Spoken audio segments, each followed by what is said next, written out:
Goodhart's law. Goodhart's law is an adage often stated as when a measure becomes a target, it ceases to be a good measure.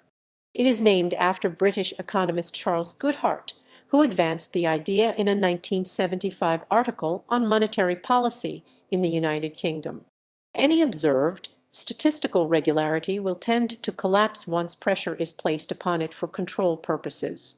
It was later used to criticize the British Thatcher government for trying to conduct monetary policy on the basis of targets for broad and narrow money. Generalization. In a paper published in 1997, anthropologist Marilyn Strathern generalized Goodhart's law beyond statistics and control to evaluation more broadly. The phrase commonly referred to as Goodhart's law comes from Strathern's paper, not from any of Goodhart's writings. When a measure becomes a target, it ceases to be a good measure. In fact, this is a close paraphrase of Strathern's cited source, Keith Hoskins, who introduced his article by saying Goodhart's law that every measure which becomes a target becomes a bad measure is inexorably, if ruefully, becoming recognized as one of the overriding laws of our times. One way in which this can occur is individuals trying to anticipate the effect of a policy.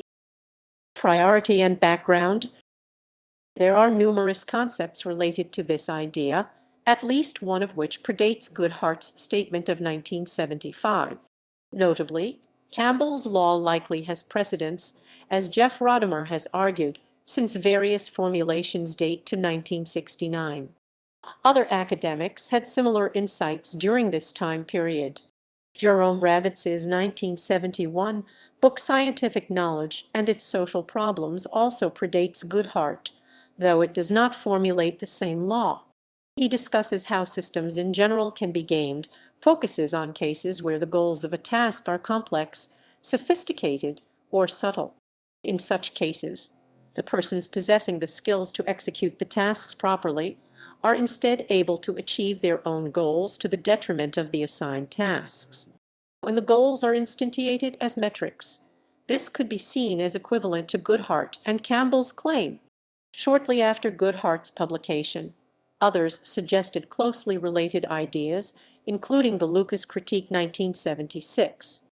As applied in economics, the law is also implicit in the idea of rational expectations, a theory in economics that states that those who are aware of a system of rewards and punishments will optimize their actions within that system to achieve their desired results.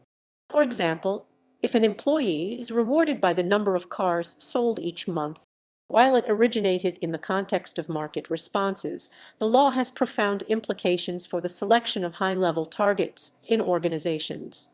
John Danielson quotes the law as any statistical relationship will break down when used for policy purposes, and suggests a corollary to the law for use in financial risk modeling. A risk model breaks down when used for regulatory purposes. Mario Biagioli has related the concept to consequences of using citation impact measures to estimate the importance of scientific publications. All metrics of scientific evaluation are bound to be abused. Goodhart's law states that when a feature of the economy is picked as an indicator of the economy, then it inexorably ceases to function as that indicator because people start to game it.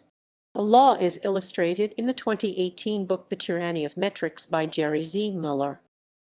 Examples: San Francisco Declaration on Research Assessment 2012 Manifesto against using the journal impact factor to assess a scientist's work. Volkswagen emissions scandal 2010's diesel emissions scandal involving Volkswagen.